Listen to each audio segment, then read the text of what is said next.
Hi అండి, welcome to our channel. ఈరోజైతే మీతో ఒక చిన్న విషయాన్ని అయితే షేర్ చేసుకోవాలని వీడియో అయితే చేస్తున్నాను. వీడియోని అయితే ఎక్కడ స్కిప్ చేయకుండా చూడండి, అప్పుడైతే మీకు కంపల్సరీగా అయితే యూస్ అవుతుంది ఈ వీడియో అనే అనుకుంటున్నాను. ఈరోజు టాపిక్ ఏంటంటే అండి, ప్రెగ్నెన్సీలో ఉన్న వాళ్ళకి బేబీ మూమెంట్స్ ఎన్ని టైమ్స్ ఉండాలి డే మొత్తంలో, అలాగే బేబీ మూమెంట్స్ తక్కువ ఉన్న వాళ్ళు ఏం చేయాలి, ప్లస్ ఏమంటే బేబీ మూమెంట్స్ తక్కువ ఉన్న వాళ్ళు ఏ రెమెడీస్ పాటిస్తే బేబీ మూమెంట్స్ మనకు తెలుస్తాయి అనేది అయితే ఈ వీడియోలో షేర్ చేసుకోబోతున్నాను. వీడియోని అయితే ఎక్కడ స్కిప్ చేయకుండా చూడండి, అప్పుడే మీకు అర్థం అవుతుంది. అలాగే ఫస్ట్ టైం మన ఛానల్ చూసే వాళ్ళైతే సబ్స్క్రైబ్ చేసుకోండి, వీడియో నచ్చితే లైక్ చేసేయండి. ఇప్పుడైతే బేబీ మూమెంట్స్ డే మొత్తానికి ఎన్ని టైమ్స్ ఉండాలి అని అయితే చెప్తాను చూడండి. మనం కొంతమంది మదర్స్ ఇంట్లోనే ఉంటారు, కొంతమంది జాబ్ చేసే వాళ్ళు ఉంటారు కదండి. జాబ్ చేసే వాళ్ళకైతే బేబీ మూమెంట్స్ ఎన్ని టైమ్స్ ఉన్నాయో తెలియదు. అలాంటి వాళ్ళకి ఏంటంటే, ఇంట్లో ఉండే వాళ్ళకైనా జాబ్ చేసే వాళ్ళకైనా ఎవరైనా కానివ్వండి, బేబీ మూమెంట్స్ డే మొత్తంలో ఎన్ని టైమ్స్ ఉండాలంటే, మనం బ్రేక్ఫాస్ట్ చేసిన తర్వాత ఒక 3 times or 4 times baby movements అయితే ఉండాలండి.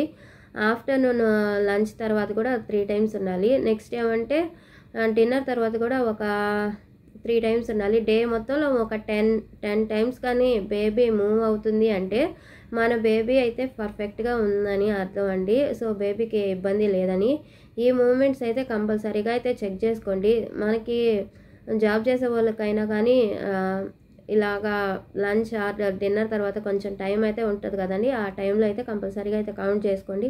బేబీ ఎన్ని టైమ్స్ అయితే మూవ్ అవుతుంది అనేది కంపల్సరీగా కౌంట్ చేసుకోండి.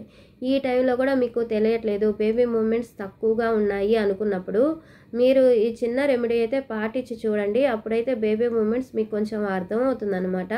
ఫస్ట్ థింగ్ ఏంటంటే, మీరు బేబీ మూమెంట్స్ తక్కువగా ఉన్నప్పుడు వేడిగా కానీ టీ ఆర్ కాఫీ ఏదైనా కానీ ఆ టైంలో అయితే కొంచెం పాలు కానీ ఏదైనా కానీ కొంచెం వేడిగా ఉండేటట్టు తీసుకోండి.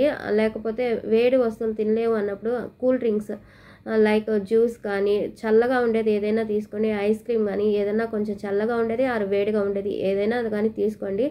తీసుకున్న తర్వాత మనం వచ్చి పడుకొని ఒక లెఫ్ట్ సైడ్ తిరిగి పడుకొని బేబీ మూమెంట్స్ మీద అయితే కాన్సన్ట్రేట్ చేయండి. ఒక 1/2 hour అయితే మాత్రం మీరు కంపల్సరీ అయితే పడుకొని ఉండాలి, బేబీ మూమెంట్స్ మనకి తెలిసేదాకా. సో ఈ రెండు పడుకొని బేబీ మూమెంట్స్ మీద కాన్సన్ట్రేట్ చేస్తా మ్యూజిక్ అయితే వినండి. Like Krishna flute music, pleasant music, మన మనసుకి ఆహ్లాదపరిచే మ్యూజిక్ ఏదైనా ఉంటుంది కదండి, అలాంటి మ్యూజిక్ అయితే వినండి. ఇవి చేస్తుండడం వల్ల బేబీ మూమెంట్స్ అయితే మనకి కంపల్సరీగా తెలుస్తాయండి. ఒకసారి అయితే ఇది ట్రై చేయండి. బేబీ మూమెంట్స్ తక్కువగా ఉండేవాళ్ళు మీకైతే ఖచ్చితంగా బేబీ మూమెంట్స్ తెలుస్తాయి. సో ఇది కూడా బేబీ మూమెంట్స్ తెలియలేదు అనుకున్న వాళ్ళు మాత్రము వెంటనే డాక్టర్ దగ్గరికి అయితే వెళ్ళండి. డాక్టర్ దగ్గరికి వెళ్ళడం వల్ల వాళ్ళు చెక్ చేస్తారు, బేబీకి హార్ట్ బీట్ చెక్ చేసి గ్రాఫ్ అయితే తీస్తారండి. ఆ గ్రాఫ్లో మనకి ఏదైనా ప్రాబ్లం ఉంది అనుకున్నప్పుడు వాళ్ళు ఏదో ఒకటి వెంటనే సజెస్ట్ చేస్తారండి. సో ఫస్ట్ అయితే బేబీ మూమెంట్స్ తక్కువగా ఉన్నాయి అన్నప్పుడైతే ఫస్ట్ చిన్న రెమెడీస్ అయితే పాటించండి. అలాగే డే మొత్తంలో బేబీ ఎన్ని టైమ్స్ అయితే కదులుతుంది అనేది కూడా చెక్ చేసుకోండి. ఇవి రెండు చేసుకోవడం వల్ల మనకి బేబీ మూమెంట్స్ బాగానే ఉంది, మనం వేడి వస్తువులు తీసుకున్నప్పుడు బాగానే మూవ్ అవుతుంది అనుకున్నప్పుడు ఇబ్బంది ఏం లేదండి. దానికి బేబీ సేఫ్గానే ఉన్నట్టు. లేదు మనకి పడుకొని ఉన్నా కానీ ప్లెజెంట్ మ్యూజిక్ విన్నా కానీ ఏమీ తెలియట్లేదంటే, మనకి ఇష్టమైన పర్సన్ ఎవరన్నా ఉన్నప్పుడు వాళ్ళ వాయిస్ విన్నా కానీ బేబీ రెస్పాండ్ అవుతుందండి. సో ఆ విధంగా కూడా ఒకసారి ట్రై చేయండి. ఇవేమీ చేసినా కానీ బేబీ మూవ్ అవ్వలేదు అన్నప్పుడు మాత్రమే డాక్టర్ని మీట్ అవ్వండి. ఇలాంటి టైంలో మాత్రం డాక్టర్ని అసలు మిస్ చేయొద్దు, కంపల్సరీగా అయితే డాక్టర్ని మీట్ అవుతుంది. వాళ్ళైతే ఏదో ఒకటి సజెస్ట్ చేస్తారనమాట.